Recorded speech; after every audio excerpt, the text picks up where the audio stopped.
और अब बात कर लेते हैं अमेरिका की, जिसे ग्रेट बनाने का ख्वाब लेकर आए डोनाल्ड ट्रंप ने अपने देश को इस समय कर्जे में डुबो दिया। जी हां, अमेरिकी ट्रेजरी विभाग के आंकड़ों के मुताबिक मंगलवार को कारोबारी दिन खत्म होने तक देश पर कुल कर्ज बढ़कर 40,000 ट्रिलियन डॉलर से ज्यादा हो गया।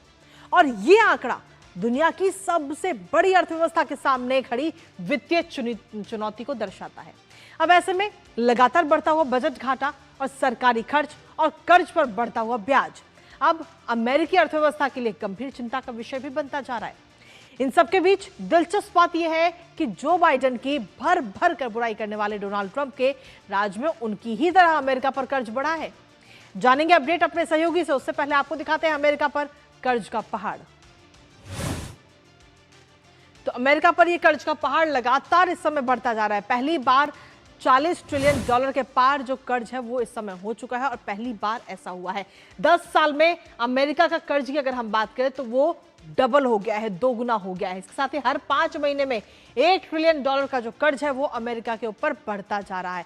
और महंगे कर्ज से असर ये कि अर्थव्यवस्था पर दबाव पड़ रहा है अमेरिका की, और बढ़ते कर्ज ने निवेशकों की जो चिंता है वो भी इस समय बढ़ा दी है। अब ऐसे में कर्ज से जनता की जेब पर भी सीधे तौर पर असर पड़ता हुआ नजर आ सकता है आगे आने वाले समय में, क्योंकि अमेरिका की जब हम बात करते हैं तो अमेरिका में घर खरीदना आगे आने वाले महंगा हो सकता है आगे आने वाले समय में, और काफी मुश्किल भरा भी होगा। रोजमर्रा की जो चीजें हैं वो भी अमेरिका में महंगी हो सकती हैं। रोजगार पर सीधा असर इसका पड़ सकता है, महंगाई हो सकती है, और साथ ही कम निवेश से नौकरियों पर भी खतरा मंडराता हुआ नजर आएगा।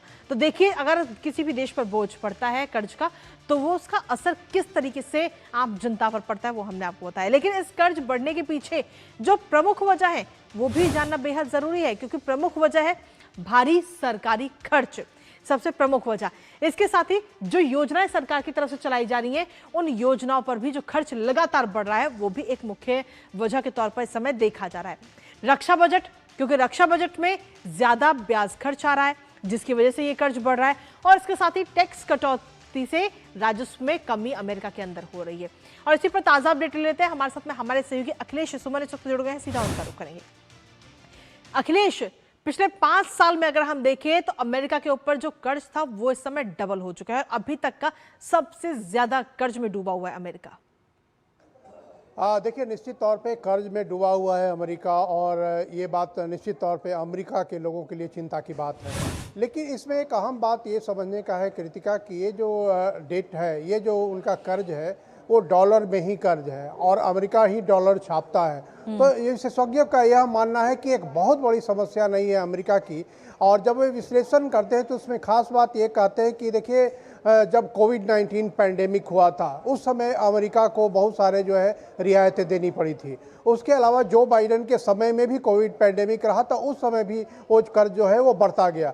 उसके बाद 2025 में डोनाल्ड ट्रंप एक बिल लेकर आए, a big beautiful bill act, और उसके तहत उन्होंने जो बहुत सारे जो है कंसेशन दिए, कॉर्पोरेट टैक्स में कंसेशन दिए, इंडिविजुअल जो टैक्स देते हैं उनमें कई सारे कंसेशन दिए, टिप देने पर भी कंसेशन दिया गया। तो ये सारी चीज़ें लेकर निश्चित तौर पे उनका जो है उनके राजस्व की जो प्राप्ति है, राजस्व की प्राप्ति में कमी आई है, इससे वो कर्ज बढ़ा है। लेकिन एक अहम बात ये भी लोग बता रहे हैं कि देखिए, ये जो कर्ज का बोझ बढ़ा है, इस कर्ज के बोझ में खास पहलू है कि अधिकांश जो है वो डोमेस्टिक कर्ज है, देश के लोगों ने ही वो बॉन्ड खरीदे हैं और वो देश के अंदर है, वो प्राइवेट इंडिविजुअल्स का बहुत ज़्यादा है।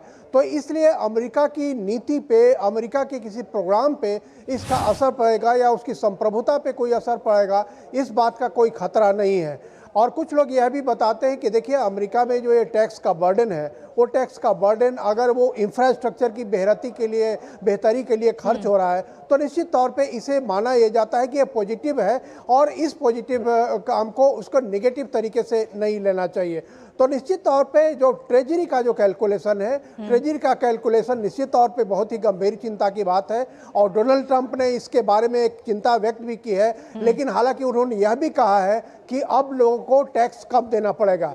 मतलब जो टैक्स कम देने की बात पे जो डोनाल्ड ट्रंप आमदा हैं, वो अडिग है कि टैक्स जो हम नहीं बढ़ाएंगे, लेकिन वे ये ट्रेजरी डिपार्टमेंट जो है उस पर वो थोड़े से नाखुश हैं कि किस तरीके का इतना बड़ा कर्ज दिखाया गया है। लेकिन निश्चित तौर पे दुनिया के कई ऐसे देश हैं जी। जिनके पास कर्ज का बड़ा बोझ है और कर्ज को बहुत सरकारी कर्ज को डेफिसिट बजट को बहुत बड़ी चिंता का कारण नहीं माना जाता, बशर्ते कि वह सकारात्मक कार्यों में पब्लिक वेलफेयर में यूज होता रहे और साथ साथ जो है विकास के अन्य कार्यक्रम भी साथ साथ चलते रहे। इसके साथ ही अखिलेश, जिस तरीके से खबरें काफी ज्यादा चल रही है कि अमेरिका कर्ज के दबाव में है, इस समय कर्ज बहुत ज्यादा बढ़ गया है, इसको कम करने के लिए किस तरीके की रणनीति अपनाता हुआ अमेरिका इस समय नजर आ सकता है? जैसा आपने बताया कि असर कुछ खास नहीं होगा। डोनाल्ड ट्रंप जब दूसरी बार सत्ता में आए तो उन्होंने ट्रेजरी बिल कम करने की कई सारी कोशिशें की और एक बड़ी कोशिश जो हमने देखा कि उन्होंने कई तरह के जो अनुदान देने, यहाँ तक कि वर्ल्ड हेल्थ ऑर्गेनाइजेशन जैसे जो अंतर्राष्ट्रीय संगठन है उनको भी उन्होंने अनुदान देने से मना कर दिया। बड़े पैमाने पे जो एम्प्लॉइज़ की छटनी की गई वहाँ, ताकि उन्हें लगे कि कर्ज जो है वो कम हो रहा है या खर्च जो है कम हो रहा है। लेकिन निश्चित तौर पे बहुत सारे लोगों का ये कहना है कि ये कर्ज कम करने का या खर्च करने का, ये कम करने का ये जो तरीका है बहुत सकारात्मक तरीका नहीं है।